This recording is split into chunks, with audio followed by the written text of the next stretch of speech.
Today, I'm going to teach you how to heal trauma as a grown woman. I'm also going to share with you a little bit about my story, how I chose to heal trauma, and some of the lessons I learned along the way. We're also going to talk about what to do, what not to do. And I drew a picture for you. Here it is. It's a tree, obviously. I'm not an artist, but I drew a tree. And I want you to think about the personal development world. Most people in the personal development world approach transformation and change one way. They try to teach you how to change your habits, and your habits, your daily routines, the things you do unconsciously. Those are the things that you can consider a leaf on a tree. They try to tell you, like, try this 5-second rule to get out of bed in the morning, to stop hitting snooze on your alarm. I know I was a snoozer forever. They try to say, oh, let's change your disciplines. Let's get you to work out. Let's get you to start prioritizing yourself more by trying to uh, help you be accountable. That is you and everyone else trying to change the leaf on the tree.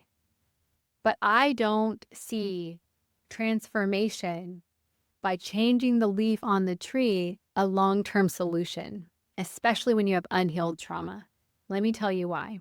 Because most of the time, when we try to do a new morning routine, or we try to start this new weight loss program, or we try to stop settling for less in our life, accepting toxic partnerships, stop people pleasing, say no when we want to say no instead of saying yes.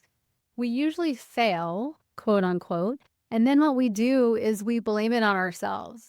And we make it mean that something must be wrong with us because it works for everybody else. And I have been there. I'm about to share with you a little bit more about my story and you'll hear why. But we start to feel shame and guilt because the popular personal development things that we read in books and podcasts are not working for us. But here's what really, really works. Okay.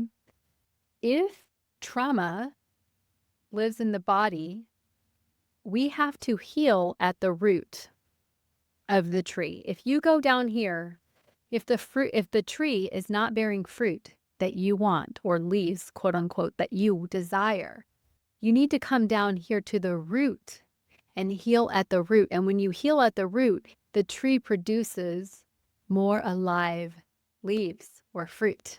This is the visual I want you to keep in mind as we talk about healing trauma today.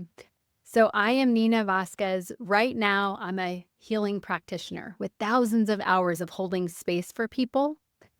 But I haven't always been this woman that I am today.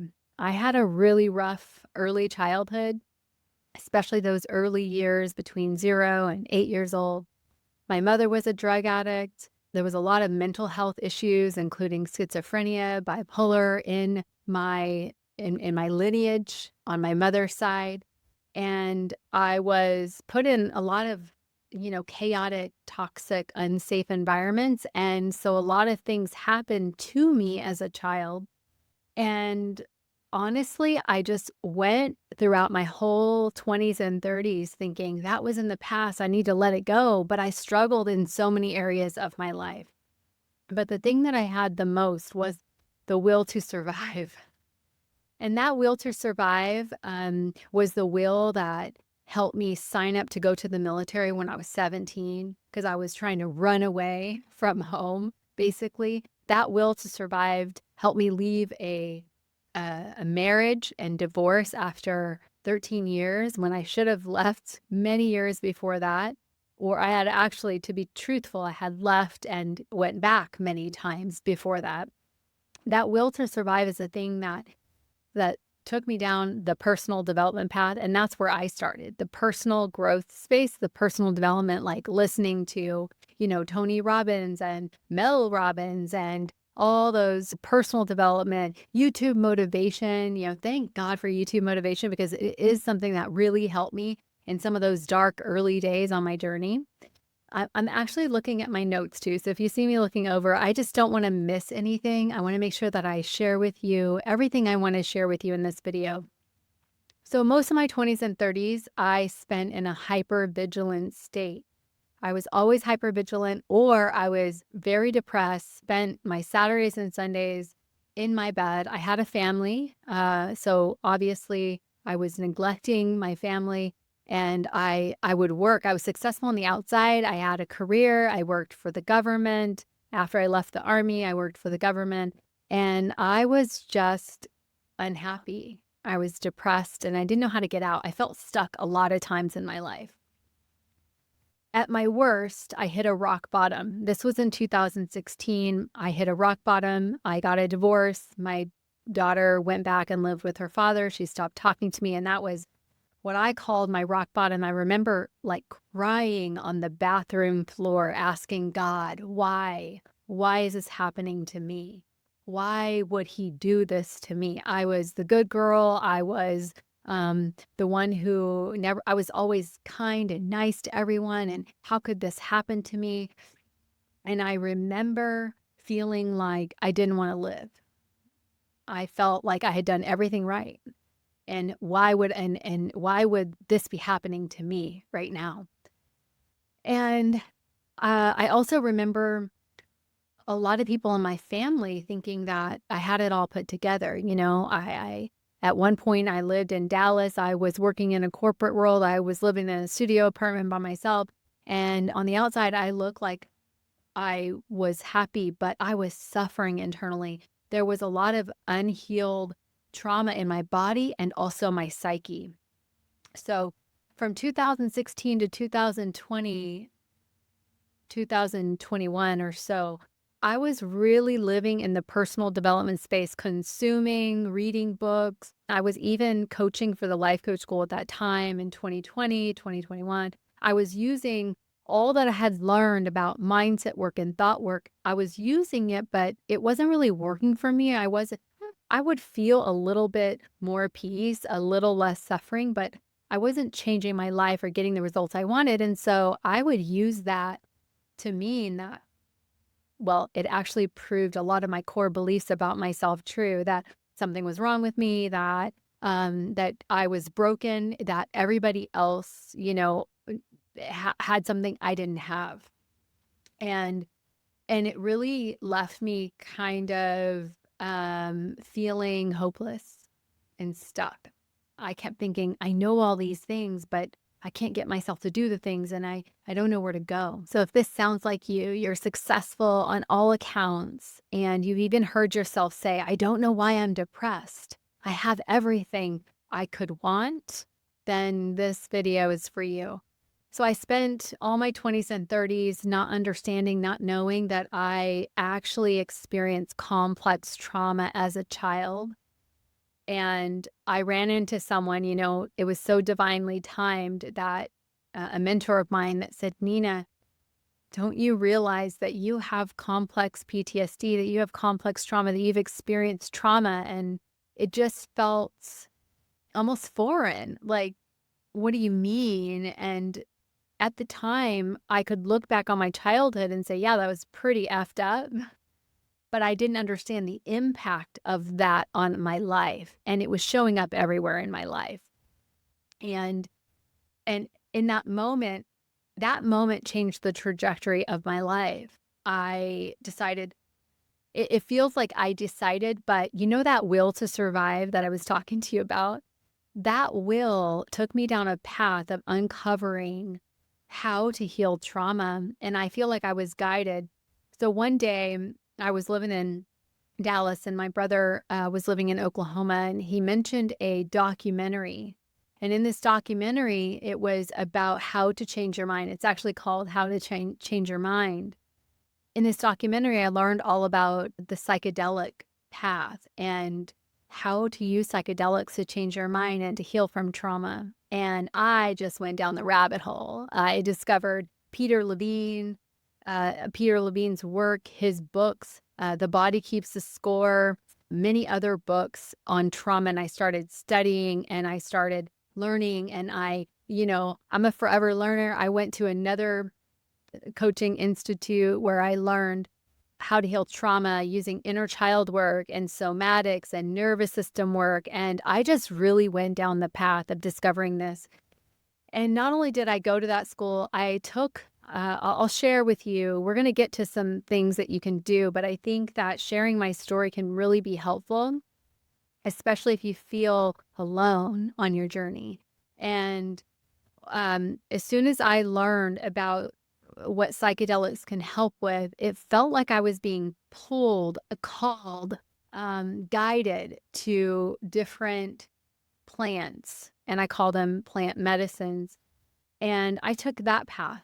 I first started with, just a very small amount of microdosing, and that helped me start connecting to my body. I had very little connection to my body. I was an overeater, an emotional eater. I never felt my emotions. Often spent what now I understand was functional freeze, meaning I could work and function throughout my day. I used to work for the Army. I was a supervisor, and I would go, go, go, go, go, and I would crash at night and on the weekends. And so that's what we call functional freeze. Anyway, that really started helping me connect to my body and create a little bit more safety. And then I decided to hire a guide, to facilitate a guided, what they call a macro journey. And then I also experienced more of the retreat-like ceremonies in Costa Rica with certain plants, different plants. So I took the plant medicine path, but that is not the only path there is. And I believe that plant medicines are for everybody, but everybody is not for plant medicines, meaning not everybody's going to be called to them. If you're called to them, then for sure follow that call, and you'll know there's something about being called to the plants. You just kind of know, and then you might see things come into your world more often, right? You might hear about them. You might be hearing about them from me for the first time, and then 2 weeks later, somebody else talks about it. You'll know if you're being called to that path. So I'm not going to go deep into that path. I might share more soon about that, but I won't go deep into that path today. I just want you to know the path that I took. So I shift my investments from audiobooks and podcasts and all that to how can I actually be guided into myself? Because that's the one thing about trauma. We can't intellectually learn. It won't change that way. Here's a good example. If I told you, hey, when your dad left when you were 5 years old, that didn't mean that something was wrong with you. That didn't mean that you were being a bad girl. You would say, yeah, I get it. I know he had some stuff going on. It was probably, yes, he went and got a new family and had kids, but it probably wasn't about me. It didn't mean that. We could intellectually have that conversation, but if you do not rewire, there's an emotional stamp on your nervous system and your mind that at that age, at 5 years old, had you believing that something was wrong with you and you were not enough and you were not, like, all those core beliefs, if you do not heal at the emotional level, you won't believe that. It's kind of like saying affirmations in the mirror. I am good enough. I am good enough. I am good enough. If you are not accessing your emotional self, it will not work. So that leaves me to sharing with you what works and what doesn't work. Okay, let's start with what works, what to do. What should you even do? First thing I want you to do is take stock.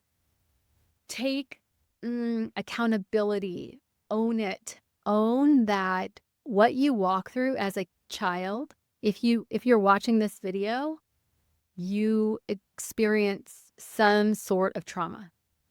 So own what you walk through was a traumatic event, meaning I'll share a couple of my own. I was molested at a very young age and ongoing young ages. That was trauma.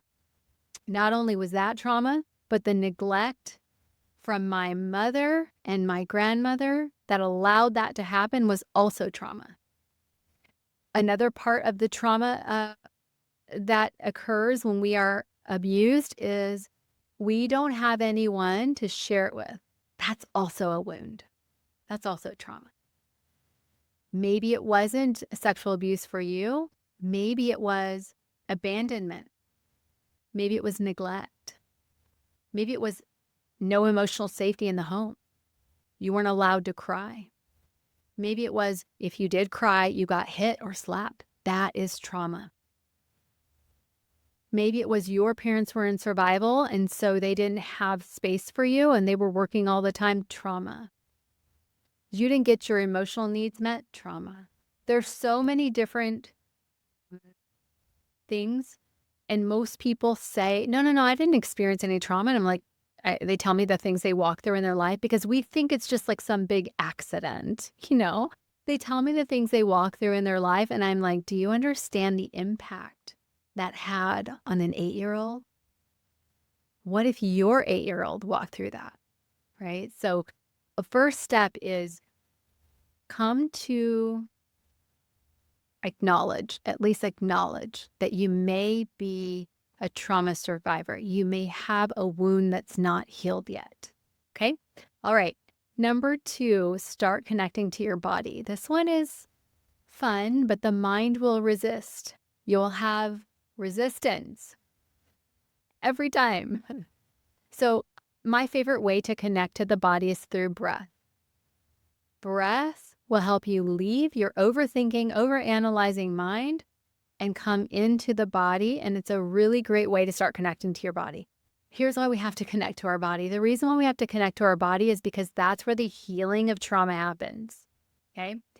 So if me and you are just having an intellectual conversation and I do not invite you to go into your body, we will just be having a conversation. Not going to change anything. That's why you can have a conversation with a coach, leave the coaching call. This has happened many times, right?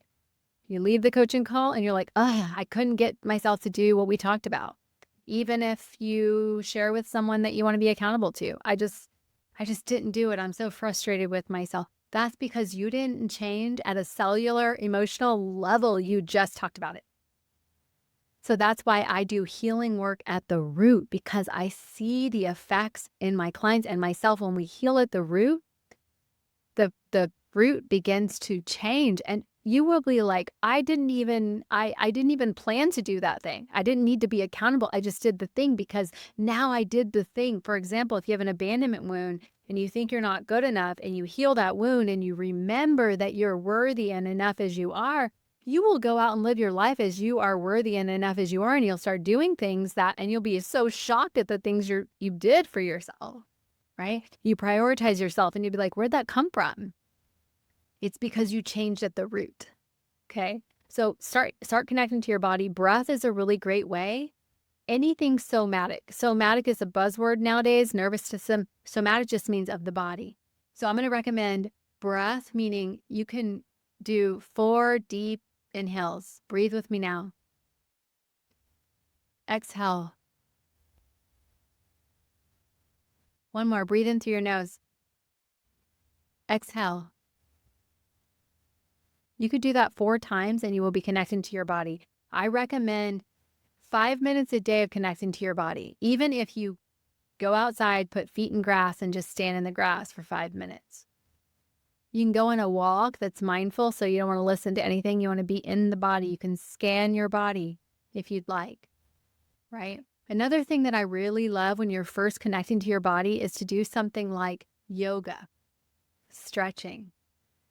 You don't have to do a whole yoga class, but you could do 5 minutes of stretching, 5 minutes of yoga. There's a woman on YouTube. Her name is Yoga with Adriene. She has tons of videos.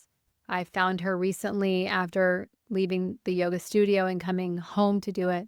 Yoga was one of the things I remember coming out of ceremony, one of my early, like maybe second ceremony. And the very next day I went to Lifetime and signed up because I wanted to do yoga there. And it was just like, I hadn't done yoga and it just called to me. So yoga is a really great practice to connect with your body. But breath, even putting on a song and dancing 5 minutes a day, just being in the body, because what you're doing is you're creating safety to be in the body. If you've experienced trauma or complex trauma, most likely it doesn't feel safe to be with yourself in your body. You might disconnect, shut down, or even disassociate from the body. And so 5 minutes a day will help you reconnect to the body. Another practice that's really good for this is if you have a lot of resistance, my mind, my ego can often give me a lot of resistance around things, especially if it's new, because there's this part of our brain that likes to keep everything the same and doesn't want to change anything. And so it doesn't want to try new practices. So if this is you, I want you, when you get in bed at night, I want you to do 10 long, slow, deep breaths. Put your hand on your heart or hand on your belly as you're laying there, and 10 long, slow, deep breath in and deep breath out. And you'll probably fall asleep, but that will help you connect to the body every single day.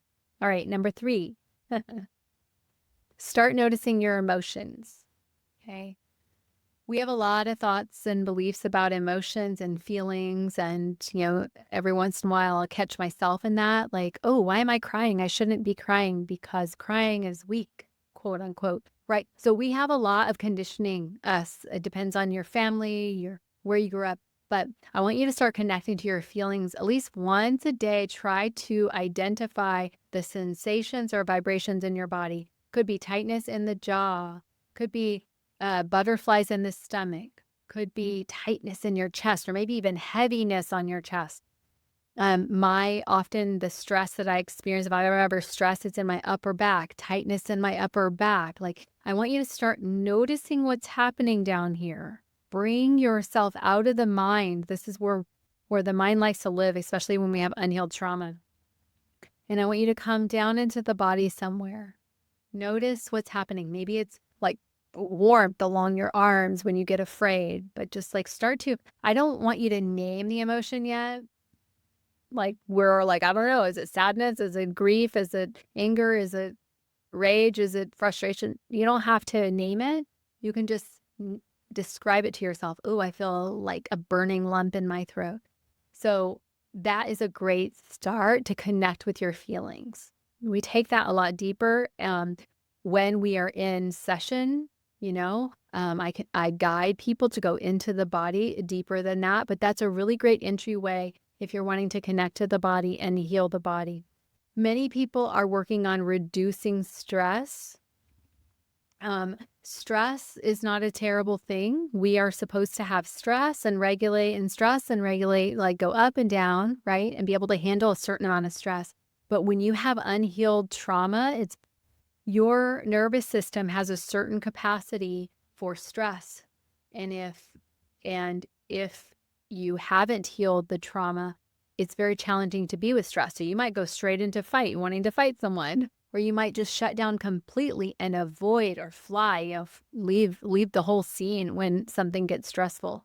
And that's okay. You're going to start creating safety through the breath, through the yoga practices, through somatic work, through connecting to your body, right? Even just a touch on your chest can bring a level of safety that you've never felt before because you've never taken the moment to be like, I got you, girl, I'm here, right? So it takes a bit of time. I used to feel like I always described this as like, oh, I'm just like a balloon walking around with a string. I just never paid any attention outside of working out or lifting weights or running to my body, okay?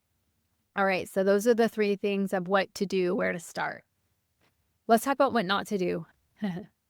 Number 1, don't try to do this alone.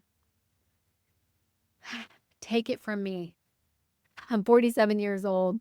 I'm what you might call hyper independent. And that is a survival pattern. So we are social beings. Healing happens in community. That's why so many communities, I work with this plant that is in Africa, and it's a master plant, and it has absolutely changed my life. But people there in those communities, they heal together. Here in America, we don't do this. I've also learned some lessons about that. I won't go deep into it, but I've gone to Costa Rica, I've gone to Mexico, I've gone to these places, to these long retreats. And I learned a lesson that when you come back from these retreats and you've done this deep healing work, which can be so disorganizing, to make sure that you don't come back to integrate alone without an integration guide or a coach, because you need to be held in it. I can guide myself through a lot of practices now, of course, but I too right now invest in a guide that's helping me integrate from my last ceremony, which was in January. So don't do this alone. Do whatever you need to do. I've gone into debt to heal. I've done all kinds of things. Like, do whatever you need to do to support yourself. I also came back from retreats, and that this is what happens with those long week-long retreats. Often there will be an integration, like at one session afterwards. That's not enough. You need guidance, okay? So invest in your healing and don't do the deeper healing work alone. Okay. Number 2, stop believing or falling for quick fixes because it's not a quick fix. I started my deeper healing work in 2022, early 2022, and it's been 4 years since I started the deeper work, I would say, and I'm continuing to do it. I'm on the journey. I believe there was a time on my journey where I wanted to rush. Anytime you want to rush and you want to get to the healed, I was like, told my mentor, I just want to be healed already. I'm like, anytime you want to rush, no, that's the ego. There's no urgency. There's nowhere to get to. I believe now life is healing. The life journey is the healing journey, and you don't have to stop doing life. I had to learn a lot of this the hard way, so I'm sharing with you this so you don't have to learn it the hard way. Okay. And I wrote down on my notes, it's a journey inward. And that goes back to number 1. If you do invest, when you do invest, make sure that you invest in a guide that's going to help you journey inward, that knows that you have all the answers you need. And that guide's going to help you discover your answers. See, in the personal development world, we're looking for outside of us who has the answer we need. But what you want to shift from is that world to all the answers are outside of you, to the world where all the answers are inside of you. And every ally you use, whether it's a plan, a guide, a coach, knows that. If you have invested in a good guide, coach, or a plant ally, they know that you have all the answers you need and they're going to help you access it. Okay. Number 3, last one not to do, stop consuming so much. So one of my survival patterns has been consumption of anything, alcohol, food, anything to numb, social media. So if you're like me and getting rid of it all isn't useful and it feels like unreachable, just start consuming less.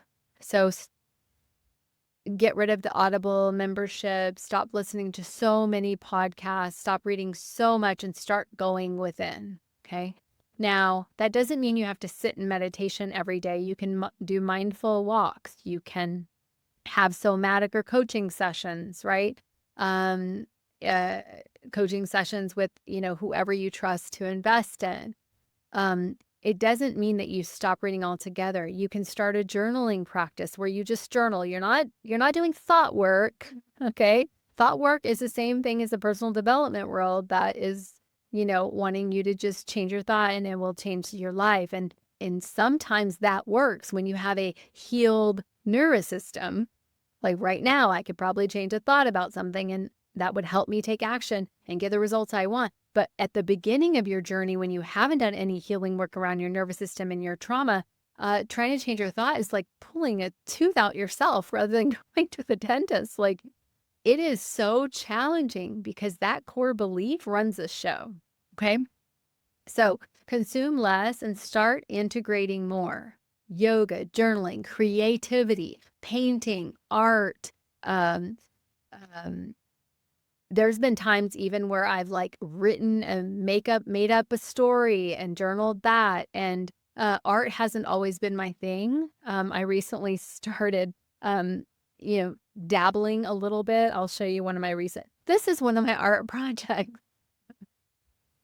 This is art like this is really good for those of us who have perfectionist wounds. It means that we have to be perfect to be safe. And we're like, no, I need to know exactly what to draw and how to draw it to get it right. That's a really great way to loosen the rigidity in the brain, but you want to stop consuming so much because that consumption's not actually changing anything. It's just turned into numbing. It's just turned into another way to escape yourself and your body. Okay. So now that you know what to do, where to start, and what not to do, it's your turn now. I want you to commit to something this week, something today, in the next 24 hours. What can you do? And remember when I told you that after a ceremony, I went and signed up for yoga like immediately the next day? I already had thoughts about that. Like, I already had thought, like, I should probably start yoga. Maybe yoga would be good for me. I think yoga would be good for me. And I would just push it away. So, my guess is you have those kind of thoughts. You already know something that could help you right now because there's an inner whisper that's guiding you all the time. You're always divinely guided. And you might just be pushing it off. So I want you to like tap into that. What's the thing you've been saying? Oh, I want to try that. I should do that. Oh, I want to hire that person. That person's resonating with me. Maybe I should schedule a call with them. Whatever it is, it might be yoga for you or dancing. It might be anything that's been like really calling you. I want you to do that. And if this work, anything I've shared with you resonates and you feel like you've done a lot of these things, and you are coming from that personal development world and you've done a lot of personal growth work, but you still feel stuck or you're like, wait, I think I actually have unhealed trauma and I haven't faced it at all. That was me. That was me 5 years ago. I want you to schedule a one-on-one call with me. We can discuss whether or not we're a great fit to work together and what that might look like to work together. In that call, you're going to share with me what's going on with you, where you feel stuck, and we're going to come up with a plan on what it would look like to work together, to actually do the healing work together one-on-one.